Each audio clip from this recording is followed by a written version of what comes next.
Hi, everyone, and welcome to the Youth for Youth podcast series by the Mohanji Youth Club. I'm Anusha, and I'm joined by Mohanish today, and we'll be hosting today's session to share a little background on our work.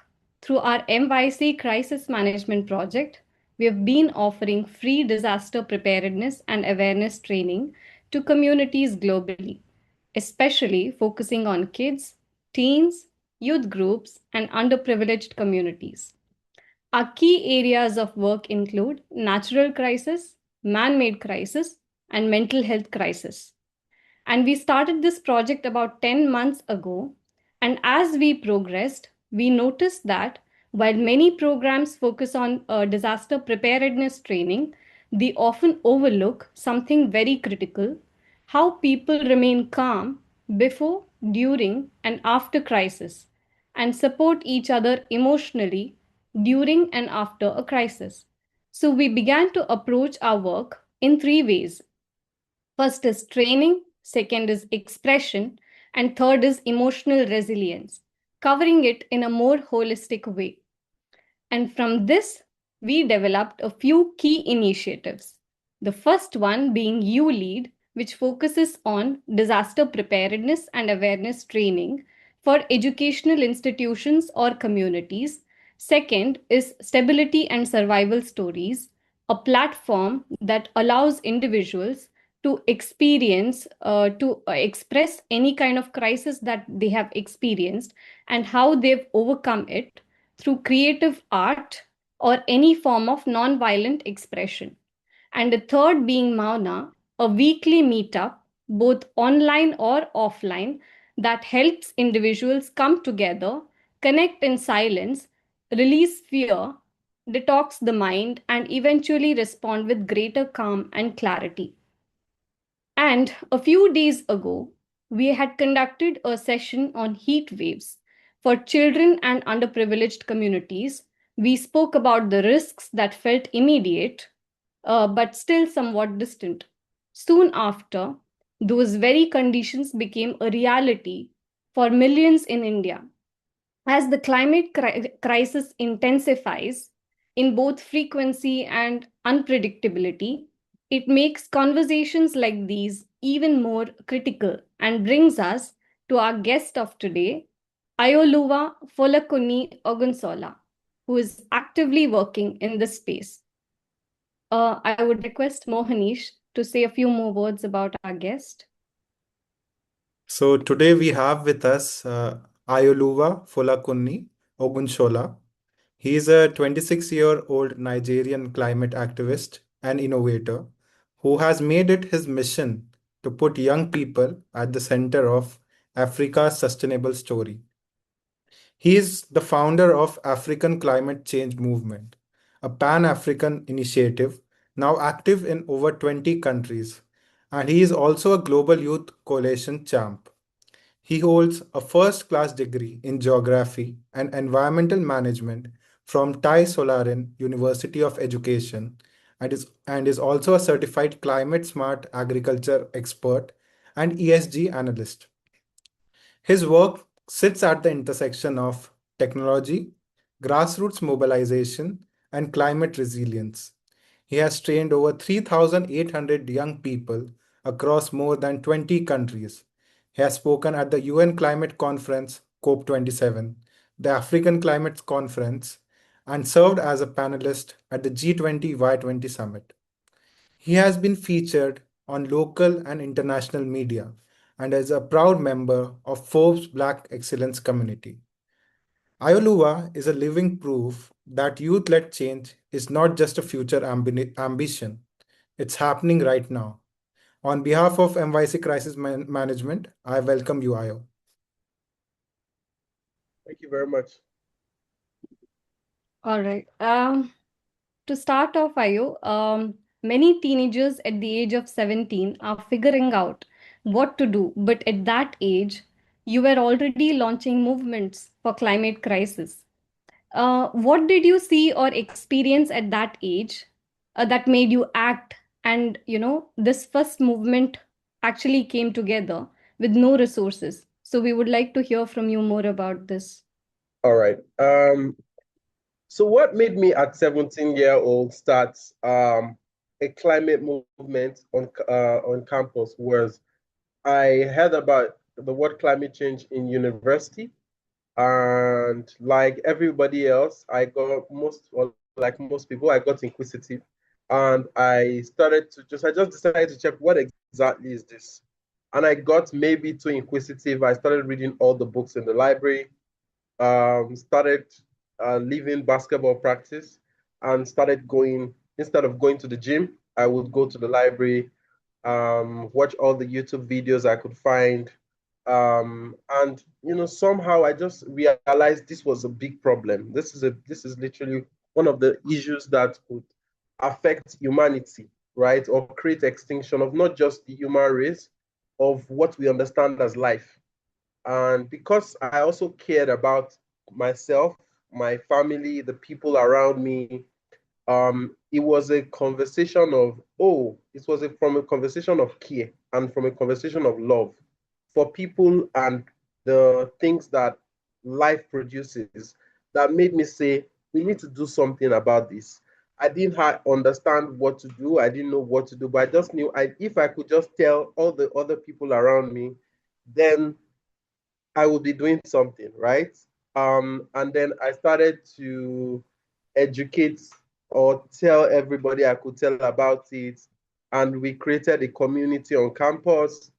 And then we would get, I think, about 4,000 people, because at the time when I was in university, I was some sort of like a basketball star, and so I could mobilize people. Like I had a friend of mine who was also like a model.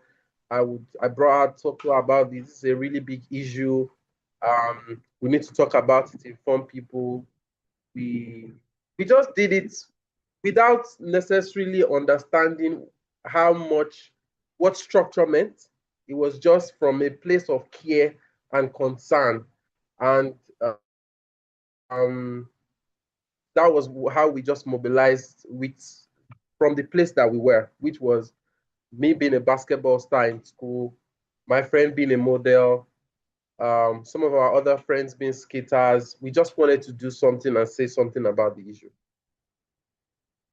Thank you. Right. Okay. So, I would be sure that in Nigeria also there would be a lot of talk about climate change. In India, as Anusha has already highlighted, there's a wave going on. We are hearing this climate change everywhere. But can you highlight what does it actually look like in someone's daily life? It could be a farmer, it could be a student who's facing heat, or maybe a family facing floods. What are these real everyday waves? Climate change is making life harder. Oh, okay. So I'm going to explain in this way, right? So it even starts from, I like to make things so basic, explaining things so is in a very basic way. So as a child, when I was like 6 years old, one of the things I used to see around me was butterflies, right? Butterflies were something that we would chase around and say, "Oh, that's a butterfly," and then we would try to catch it. But I don't remember the last time I saw a butterfly. It tells you something is wrong. I think that because of the change in weather conditions, which is climate is changing weather condition over a period of 30 years, right? But because of the change in weather patterns and how increased global temperature, obviously influenced by human activities, it has even affected life forms. For example, a butterfly would cause pollination, and then fruits can come out, oranges and all of this. It is to the little things that these issues come about. So we can come here and talk about all the complex science of how weather patterns affect people, affects the natural occurrence of our ecosystem and all of that. But it is to the little things, like you rightly said, the heat waves in India, the heat waves are also here in Nigeria, and even affecting our behavioral patterns. Because for me, I don't even go out as usual as possible, because I try as much as possible not to go out as much as possible because of the heat waves, right? So we can trace climate change not just to issues that are problematic, as, oh, this is a problem, it's causing heat waves, there's flooding. It's influencing our behavioral patterns. For example, climate anxiety. People who are aware about climate change now are having climate anxiety as an issue. Heat stress, affecting even pregnant women. Then there's a conversation also of food insecurity. For example, in Nigeria, one of the major issues that is affecting Nigeria, that I believe is public information, is security. Some of these issues on security are very tied to climate change, because in the northern part of the country, there is drought. And so most people who used to be farmers are bringing their cattle down to the southern region, which is causing rifts between farmers who plant in the south and people who are herders in the north. This is causing issues on security crises, because some people who used to be farmers are no longer farmers. Now they do other things, which are not necessarily right, just to survive. So you see that the climate crisis is very tied to the everyday life of people, because the climate is a system that is not independent, right? It's a cycle. You talk about the carbon cycle, the water cycle. All these cycles that exist are connected with each other, and that is how life form is produced. So it is impossible to remove one from the other, and this is how it really affects our daily life patterns, from how we eat to even how we play, to how we talk, to the dresses we wear. Fashion has changed, to almost every form of culture that we understand. And for example, even religion. I was doing a research about religion, because in Southwest Nigeria, one of the very predominant cultures and religion practices is worshiping water. And because of the fact that water is seen as spiritual or religious practice, because of the change in the flow of the water systems, the values that are tied to this, right, is very strong and prominent in certain cultures. And because of the reduction, there's drought happening. You can see that religion is now affected in some way by the change in science. And you can see religions from several angles, maybe the spiritual angle, whatever it is people believe in, but these are systems that are changing, and you can't really put one without the other. So I hope that answers that question. Right. Thank you for that answer, Ayo. I think you rightly pointed out about the global warming that has affected all kinds of species, right? And eventually that has affected our ecosystem. And that has led to us having issues related to climate anxiety, food insecurity, and all such sorts. I think we as youth of today demand change. And as we have today's session rightly, it's called that youth led systems demand change, right? But that phrase can sound overwhelming sometimes. What does systems change actually mean in context of climate and sustainability? So first things first, right? We have to understand what systems mean, right? And systems mean coordinated, or how do I put this really? Coordinated organizations, right? Coordinated organizations, right? Now, if you think about different systems, so I'm going to give an emphasis on the water cycle and the carbon cycle also, right? All the water cycle in itself explains how rainfall comes into rainfall comes, rainfall goes out, there's evaporation, there's precipitation, all of that. That's a cycle, and it's a system that functions, right? Now, how you should also see the way the world also operates, that's how it also works.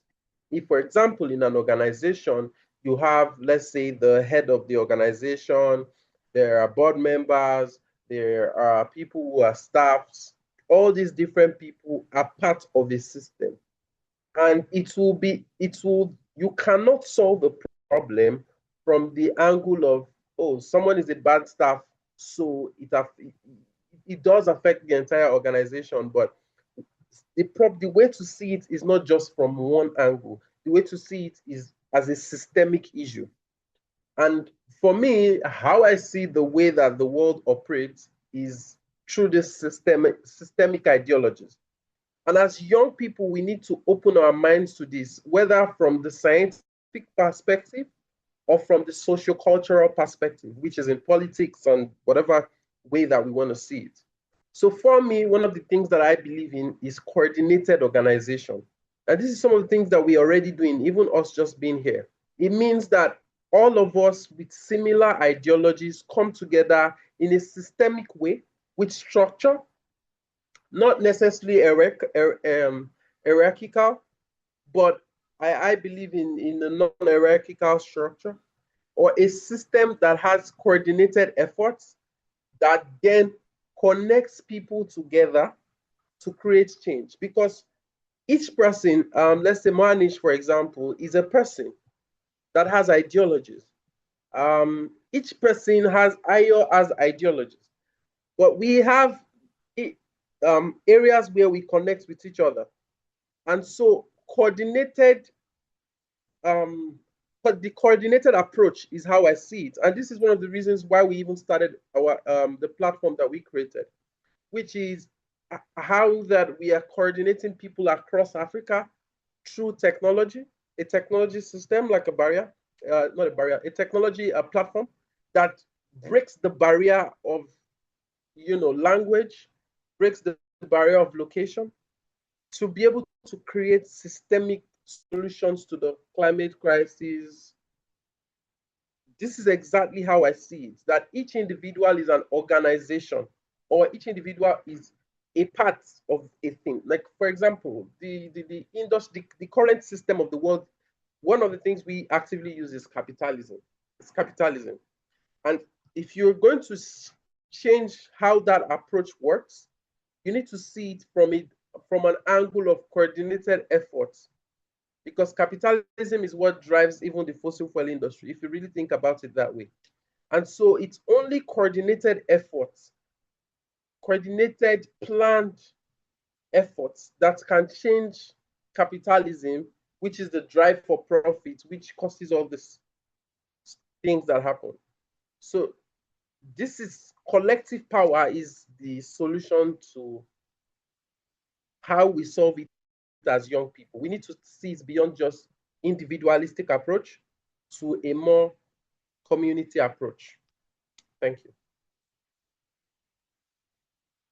Thank you so much, Ayo. And you are correct that capitalism is mostly based on profits.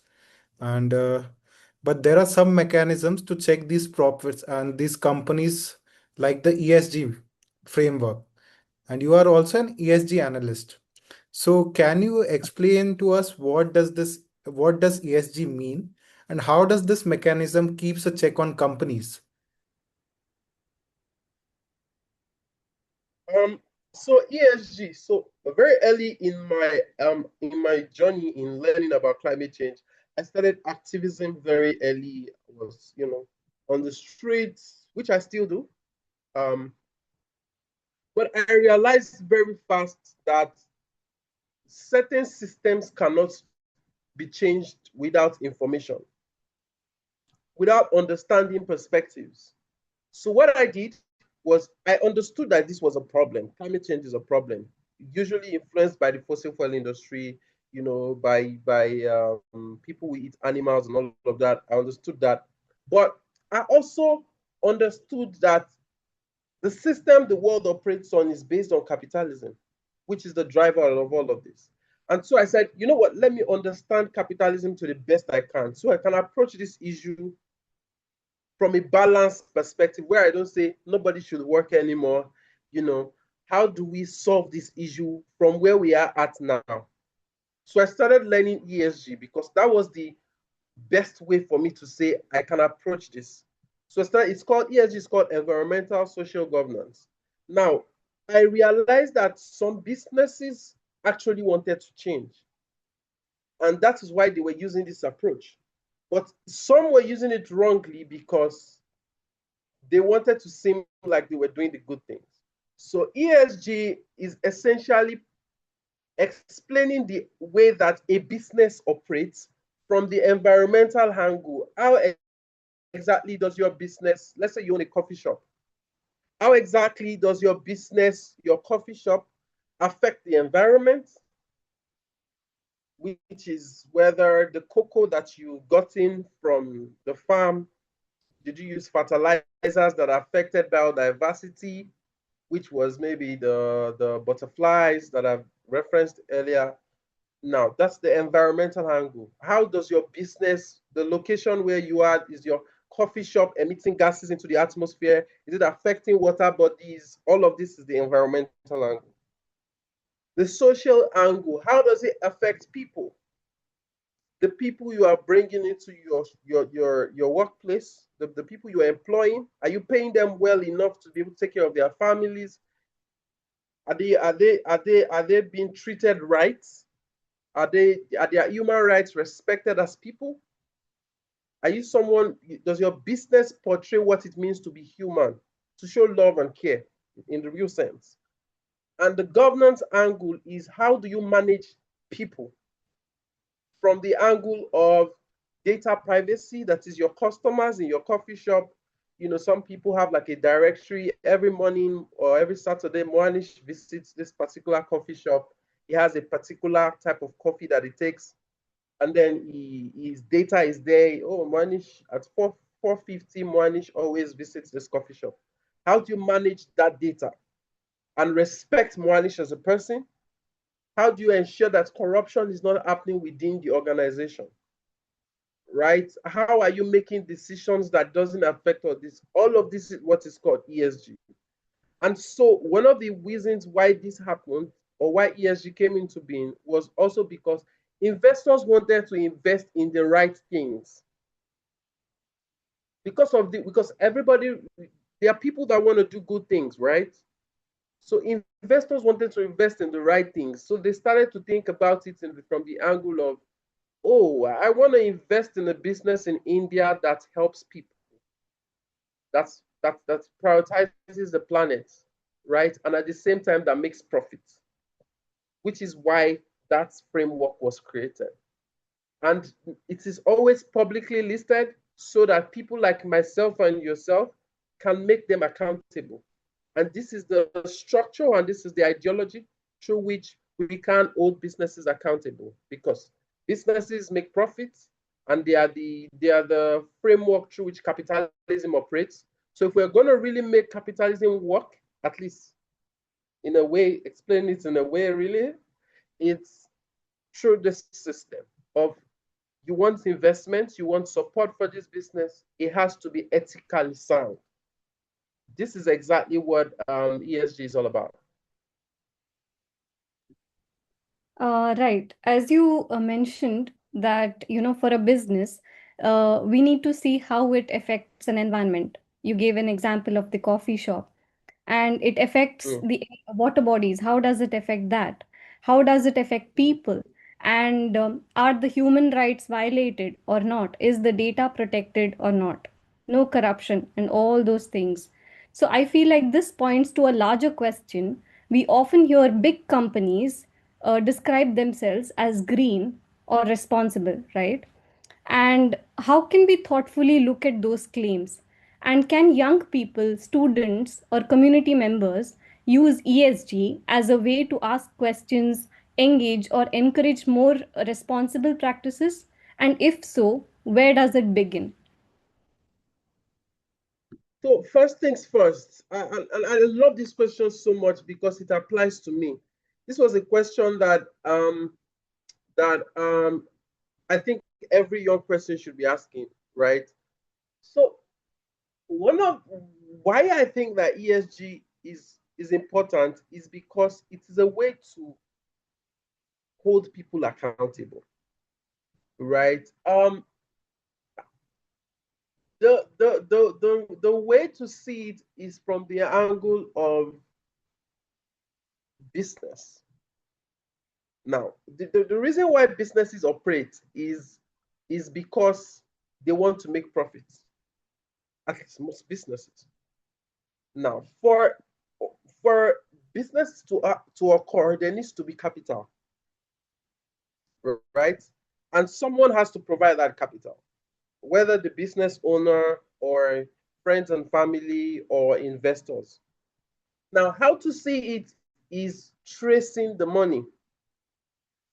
Now, and one of the best ways that you can really trace the money is who is investing. You can see all of this on an ESG report. Then there are also frameworks through which this ESG is created. You know, I can mention a couple of them. You know, GRIs, the SDG, SESB, IFRS 1 and 2, the UN Global Compact, even the Sustainable Development Goals are used as frameworks. All of these are frameworks through which these businesses have to abide by so that they are investors. Now, you have to remember that money is very principal to how a business operates. Say, for example, I don't know if I'm pronouncing your name well, but Mohanji, say, for example, the um, glasses you have on, the people who created that business, right, needed money to get the raw material, to pay the people that would produce it, right? All of this required capital, right? Now, the people who are providing this capital always ask for, oh, if I'm giving you money, I want to have profit, right? Great. So then the question is, investors are the ones now determining that we don't want to just have profit. We want a business that is futuristic, that puts into the conversation of the next generation, which is the planet that we're staring in. So there are frameworks through which we can analyze and check. This is where ESG analysis and going in detail means of what ESG means is, right? Which means going into the reports, reading the reports, seeing how it aligns with global frameworks that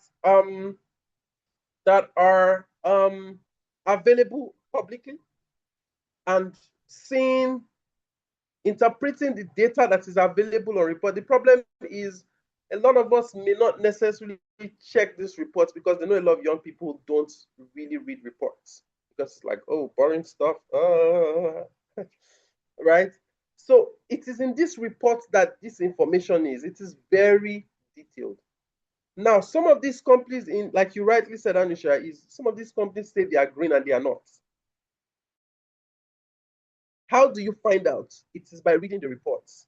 It is by checking and understanding the frameworks. It's like policy. When we do policy, right? We have to understand the laws to be able to say, oh, you've broken the law right here. Oh, this is not what the law says. This is exactly, there are frameworks through which these things are created, and you can check because you understand the frameworks, you've learned about the frameworks. You can ask, oh, you said you want to go net zero by 2050, but you're not going renewable, you're not using renewable energy, your systems and you're not publicly reporting, you're just what is important to you as a business. All these questions can be asked if we are able to understand the frameworks through which these reports are created.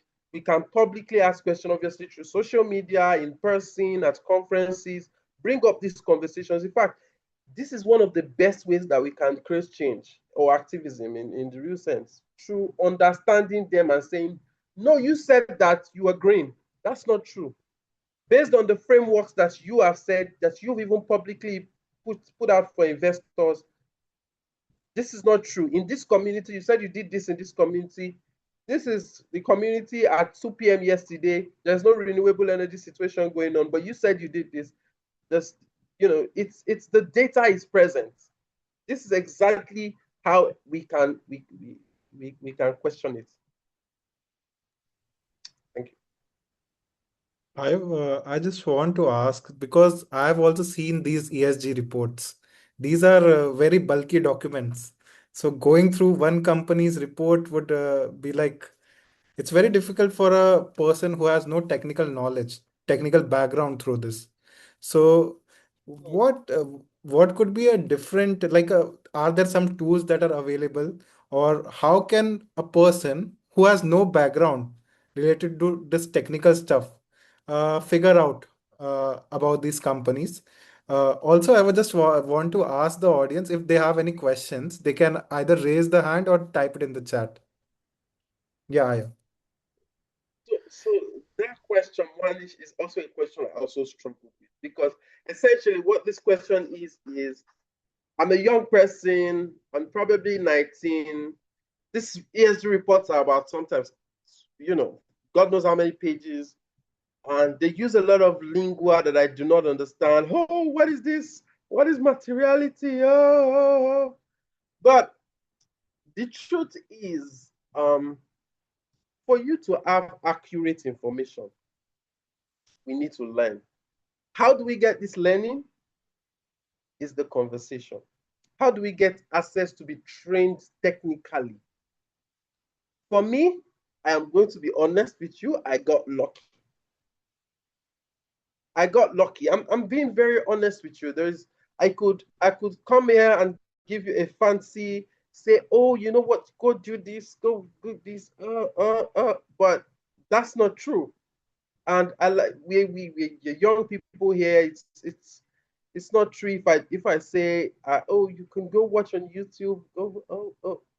Yes, you can do all of that, but to be honest, to get an ESG certification is expensive. Only very few people can have access to this information currently, which is why I feel like advocacy online needs to be more present. We need to figure out a system. This is why I feel like also coming together and speaking as a voice is important, right? These certifications, it's not reasonable to say I'm going to pay £5,000. Me living in India, I'm 19. My dad works in the farm to get access to these things. This is where advocacy comes in. The jobs in the future are green. How am I going to get access to them if my education systems don't reflect that? Right? So it is important that advocacy on green jobs, on education, on technical skill training becomes very, very, very open. We need voices of young people speaking about these things. We need these trainings. I personally got scholarships. Through, for example, one of the things I'm going to recommend, the ESG Institute gave me a training. You guys could check it out. I got trained about what ESG is. So I think they have like a scholarship opening, and then you could learn about it. Then I also recently completed one with Cambridge, and localized, and they were very detailed about what ESG is, how you can apply these frameworks. And I think that just really young people saying this, they listen. If we actually put our effort coordinated, we would have access to this information. We would obviously using our advocacy skills that we already have. But I'm not going to lie to you that these technical skills are very expensive to get. They are very difficult to have. And it require also you doing deep research. So if you're a young person here, what I would advise you to do first, you need to go and also learn, read what is publicly available. You need to learn that. Then secondly, you need to use your social media, the platforms that you have, to be able to do advocacy that, oh, we need this training. If you see a government official, tell them this is the future of jobs. The education systems that are present are not the reality of what should be taught. Can we get these technical skills? Can you adopt it into our policies, in our education policies? Because this is exactly how I know how to go around it. It's through advocacy that we push for policies, and that will then create change so everybody can have access to this type of cheap technical training skills. I hope I told you the truth and that's what. Yeah. Sarupya is raising his hand. Sarupya, you can please ask the question. Good evening, Ayo. It's very nice that you have spoken all these interesting facts and figures.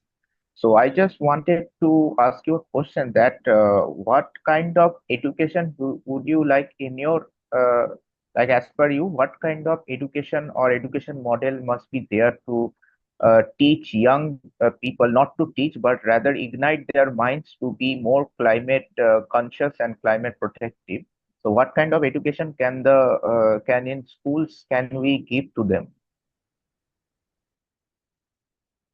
Okay, what you're asking, if I'm right, is what kind of education systems can we or what kind of systems can we integrate into our education system that would reflect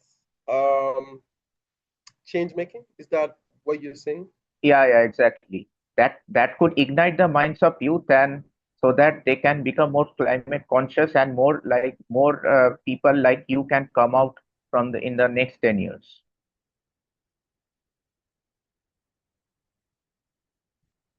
Okay. So I'm going to explain it like this. So I think that we need to change our education systems. I'm based in Nigeria, and education means a different thing um, in India, right? I think that we need to go back to what it means to be human. I think that the education system that we have is based off of, for example, in Nigeria, our education system is based off of the British colonial rule, right? And I think that if I really think that, because for example, I'm wearing my traditional attire, for example, I think that we need to go back to who we were before. Personally, this is my opinion from a Pan-African ideology, and I think that is something very similar also in India, right? If we go back to our culture, the things that make our society who we are, right? We will realize that even the environmental aspects are very related to our culture and traditions, right? Um, um, um, I think that that is one of the first things, because in every culture in the world, especially the indigenous culture, right, or cultures that are not affected by colonialism, at least, you would realize that the earth is prioritized. The planet is prioritized. This is even in India, it's a thing. You see, they don't eat. There's not eating of cows. There's a respect for nature. You know, in certain religions in India, I guess. So now, what I'm saying in the real essence is prioritizing culture is something that we need to actively go back to. Secondly, we need to check the realities of the present generation. For example, in Nigeria, one of our education system still heavily relies on things that sometimes are like let me explain it. Let me explain it this way. So, how many of us know about the BMW car, right? The BMW car. Yeah, great. Now, the BMW car, there was a 2016 version, there was a 2017 version, there's a 2018 version, 2019 to 2026. You see that there's development, right, of a BMW car. But when we check our education system, the same education system that we have in 1995 is the same thing that we are being taught now. There is no development at the pace. For example, if you look at the car in 2000 and let's say 2014, right? It's different from a car in 2025. You know, there's artificial intelligence, a self-drive. But our education system is still stuck on what used to be. So we need to think about who we are as people, the people in the region where we are present in, and then look at the emerging technologies, look at where the world is going, look at the innovations, right? Now, if we look inward enough as people, we will realize that we are connected to the planet. We realize that we are meant to love the planet. We are meant to love other people. If we also look at innovation, it helps us to be able to develop. These are the things that I think every education system in the world should follow through on. Thank you. That's perfectly true. Yeah, Yeah. thank you so much. Your answer was really very insightful and very honest, I would say, like practical in the sense. So if we can implement these kind of changes, hopefully more people like you, more climate conscious children can come up and they can implement new laws that would be better for everyone in this planet. Ayo, in India also, it's the same culture as you pointed out about Nigeria, that you guys respect water, you respect the water cycle. We also we have this culture of respecting nature. And the same case is true for India. We also had this colonialism by the British. And so the focus at that point was to have more workers who could work in the factories rather than thinkers. But yeah, I think we in India we are observing some changes in our education policies slowly. These are getting integrated, and I hope in Africa and Nigeria also similar initiatives are there. Can you highlight about this? Are there some policy changes in this colonial kind of education that is more focused on this climate change or disaster risk reduction? If you are aware of that.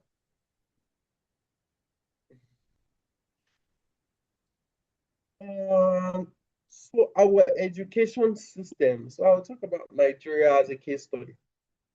I think there is so much more to be done in terms of education. I think that the education system is still very much colonial oriented rather than indigenous.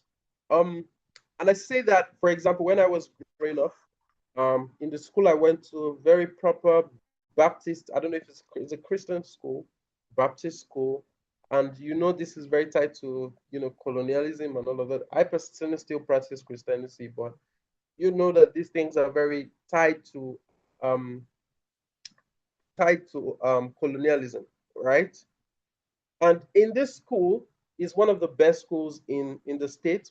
I was, like I told you, sometimes you know luck comes in, right? So I was able to attend this school and get education. But one of the things that I always had as a child for my primary school was they would tell me whenever we get to school, they say Yoruba is the language that I speak. It's a language in Southwest Nigeria. It's called Yoruba. And they would say the song goes like this. It says one of the songs we sing when we're done with our assembly, we do an assembly. We sing a song says no Yoruba, no vernacular. No Yoruba, no vernacular. Pupils in OBS, which is the school, pupils in OBS speak English. Now, this is a framing that is taught to a child that is 6, 7 years old. Now, it does tell you that the language is being, in quotes, said you cannot speak this language. This language is vernacular. This language is wrong. Don't speak it here.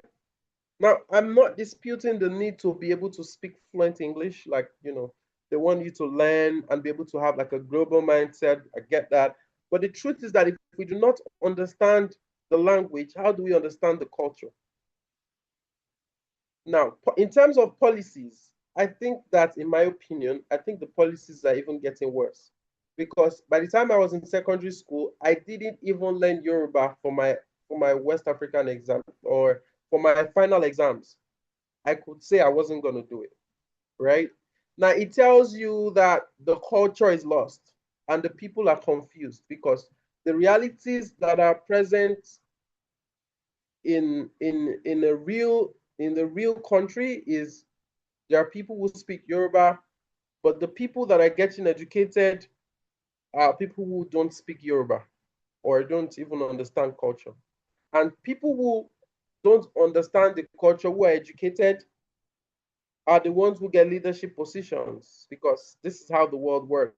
Education, you get more exposed, and then you're the one who has access to most of the opportunities. This is how the world works in this angle. So I think there's still so much work to be done when it comes to policy implementation.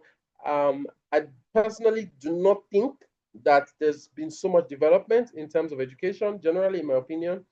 There can be so much more that's done. But irrespective, Nigeria still has a good education system. I'll say that, but it's not futuristic in my opinion.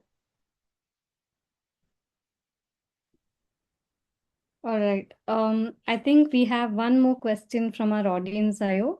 And it is, thank you, Hetul, for the question. It says, how emerging technologies or artificial intelligence can help or will shape ESG in the coming years? Well, so I think that, and I'm going to say this from a personal bias, and I understand why the person asked that question. I think that technology is something that we should all accept. I think artificial intelligence, it has its environmental impacts, but I think that it's a reality that has come to stay. You know, telephones. There was a time in the early 2000s when telephone came to Nigeria. Some people were saying, "Oh, no, no, no, no, no." But right now we have our devices, our laptops, my phones. I have a tab also, a laptop. All this we can't do without it. So I think that we need to first of all accept this, whether it's in ESG, in education, it's a reality that is present. People are going to use it. I think the usage is it ethical or not ethical?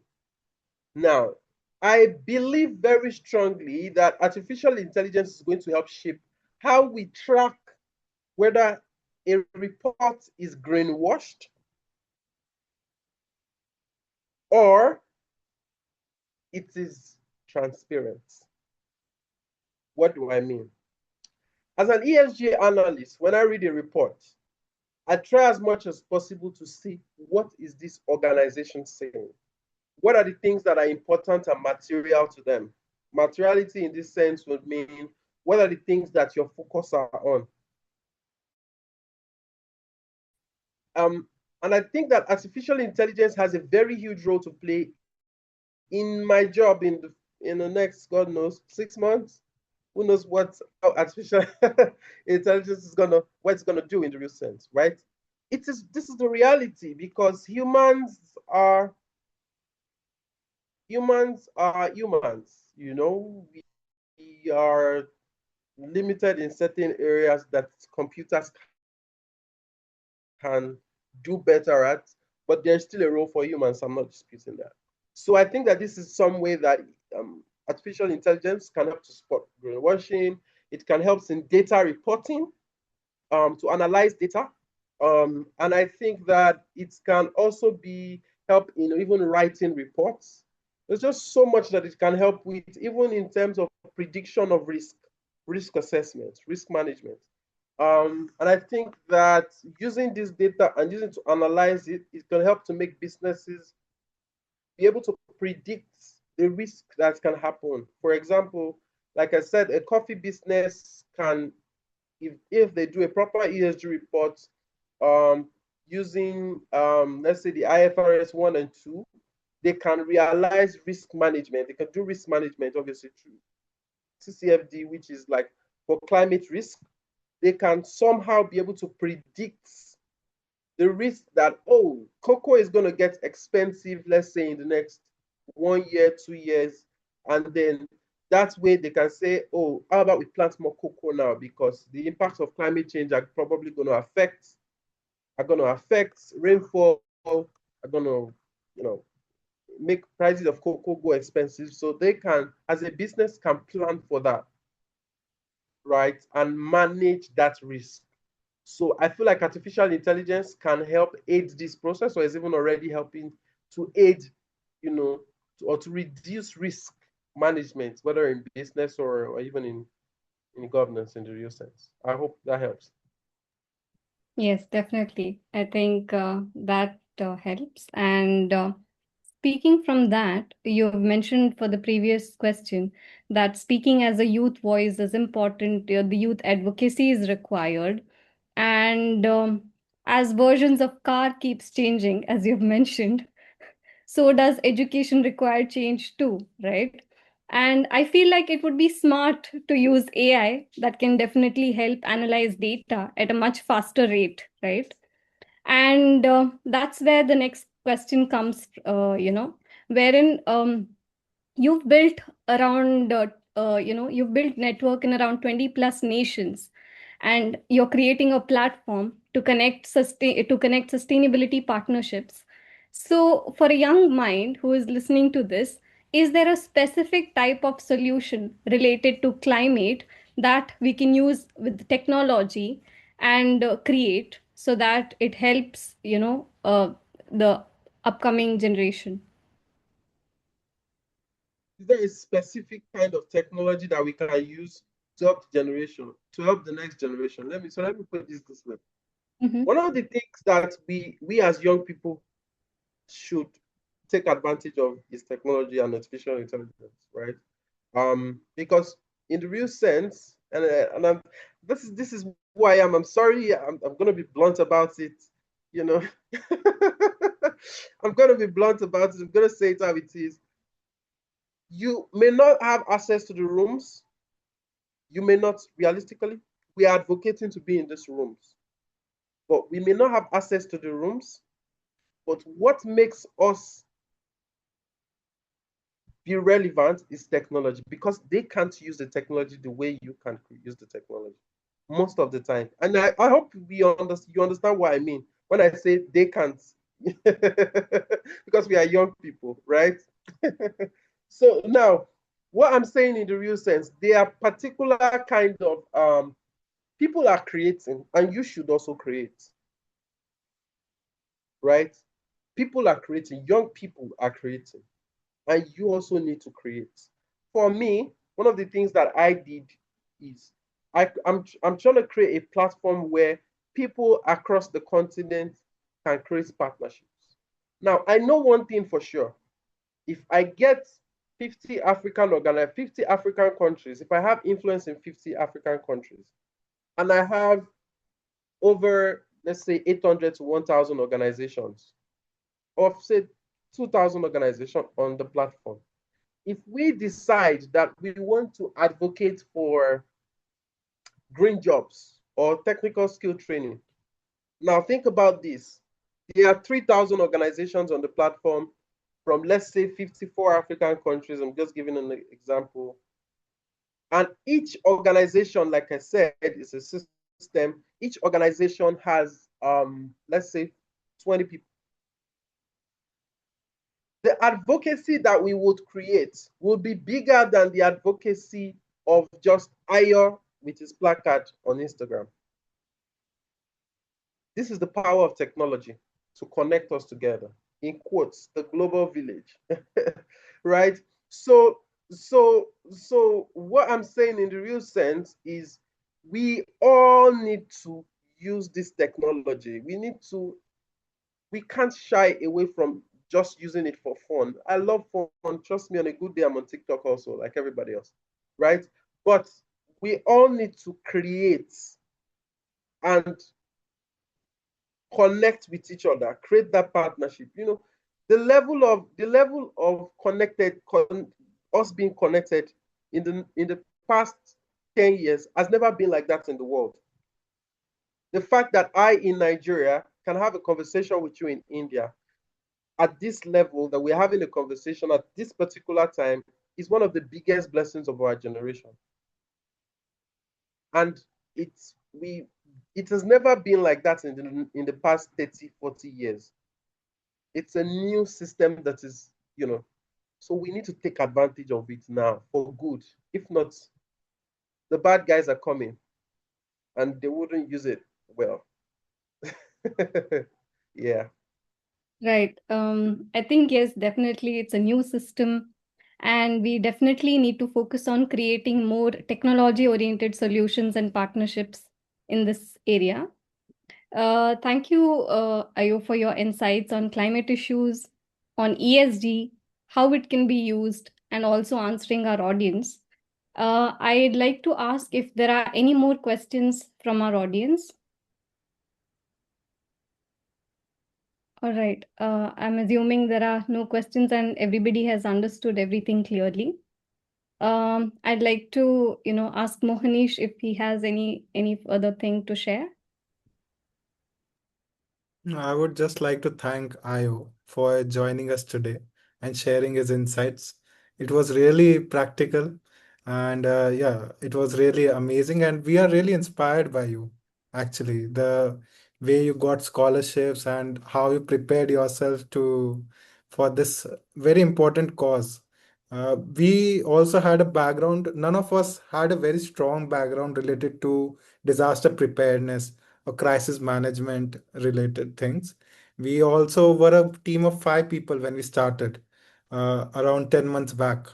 Now we have at least 38 people, 38 volunteers who work for our team globally. So, and I can surely say that we didn't have access to any rooms. So we didn't have this expertise, we didn't have experts. But slowly in our community, we connected with a lot of experts, some of people whom we knew, and then some of the people like we did cold calls, we did a lot of mails to join us, train us, and they conducted these sessions for us.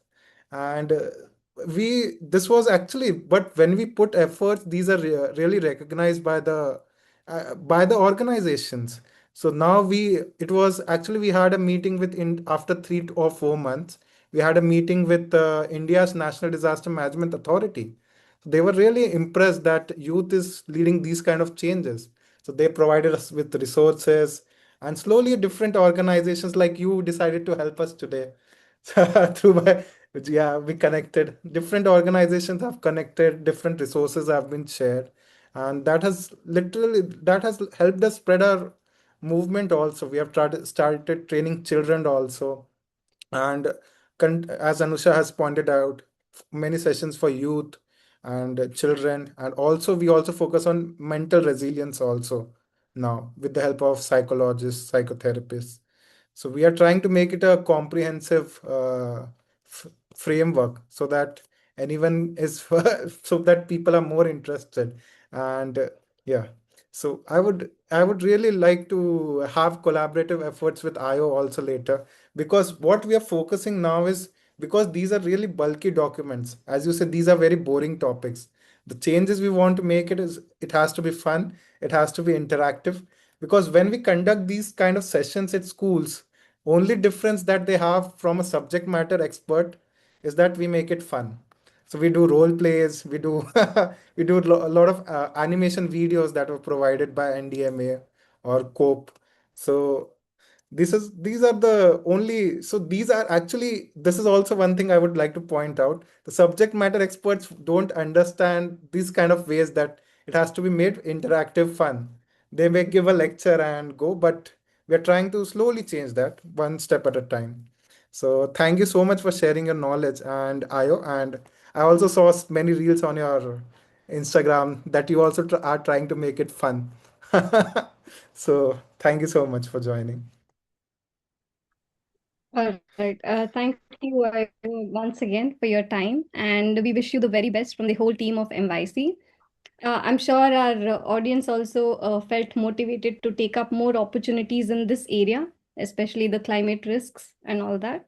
So we look forward to a more collaborative effort in the future. And thank you to everybody who is listening and has joined us today. Until next time, take care, stay alert, aware, and active. Thank you so much. Thank you.